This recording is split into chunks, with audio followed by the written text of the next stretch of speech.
যিটো দল অসম গণ পৰিষদ।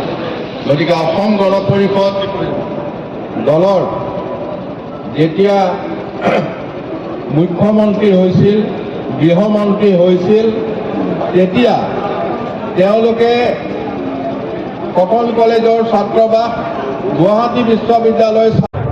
অসম যুৱ পৰিষদে অসমৰ বিভিন্ন স্থানত আজি কিছুদিন ধৰি সংকল্প যাত্ৰা আৰম্ভ কৰিছে। সংকল্প যাত্ৰাৰে ৰাইজৰ মাজত ৰাইজৰ আশীৰ্বাদ বিচাৰিছে। অসম গণ পৰিষদক যুৱ শক্তিয়ে আজি আমাক শক্তিশালী কৰিবলৈ যি ওলাই আহিছে, মই তেওঁলোকক অশেষ ধন্যবাদ আৰু কৃতজ্ঞতা জ্ঞাপন কৰিছোঁ।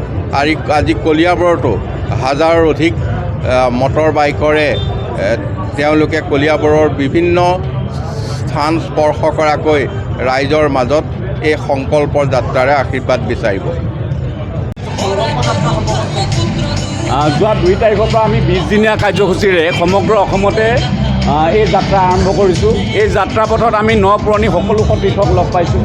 এই যাত্ৰাপথৰ আমাৰ মূল লক্ষ্যই হৈছে যে আঞ্চলিকতাৰ উত্থান কৰা, নতুন প্ৰজন্মক দলৰ প্ৰতি আকৃষ্ট কৰি এই নতুন প্ৰজন্মক অংশগ্ৰহণ কৰা। সেইকাৰণে আমি এই বাইক ৰেলী আয়োজন কৰিছোঁ। সমান্তৰালভাৱে ৰাজ্যখনৰ যি উন্নয়ন হৈছে, ৰাজ্যখনৰ উন্নয়ন ত্বৰান্বিত কৰি 2026ত পুনৰবাৰ NDA চৰকাৰ প্ৰতিষ্ঠা কৰা আৰু নতুন প্ৰজন্মক আমাৰ এই উন্নয়নৰ ধাৰাত তেওঁলোককো চামিল কৰাৰ কাৰণে আমি এই যাত্ৰা আৰম্ভ কৰিছোঁ। আৰু এই যাত্ৰাপথত আমি বিভিন্নজনক লগ পাইছোঁ, বিভিন্নজনৰ লগত কথা বতৰা পাতিছোঁ।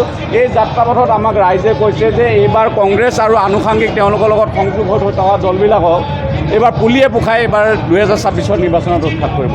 এইটো লক্ষ্যৰে আমি এইবাৰ সংকল্প যাত্ৰা আমি বিভিন্ন সমষ্টিত অনুষ্ঠিত কৰিছোঁ। উদ্যোগত কলিয়াবৰ যুৱ পৰিষদৰ ব্যৱস্থাপনাত আমাৰ আজি সংকল্প যাত্ৰা হিচাপে বাইক ৰেলী কৰা হৈছে। আমাৰ বাইক ৰেলীটো আমাৰ টিয়ৰ গাড়ী কিয়াংগনৰ পৰা খেলপথাৰৰ পৰা আৰম্ভ কৰি হস্পিটেল চাৰিআলি সোমাই আমাৰ শিলঘাট হৈ সোণাৰীগাঁও হৈ শিলঘাটত ওলাব। শিলঘাটৰ পৰা ভিতৰি চিলাপানা শান্তিপথ ওলাব। শান্তিপুৰৰ পৰা ভিতৰি গৈ চুলুং চেণ্টাৰত ওলাব। চুলুং চেণ্টাৰৰ পৰা মেইন ৰাস্তাই আহি পেলাই হাতীপনা চাৰিআলি পাব।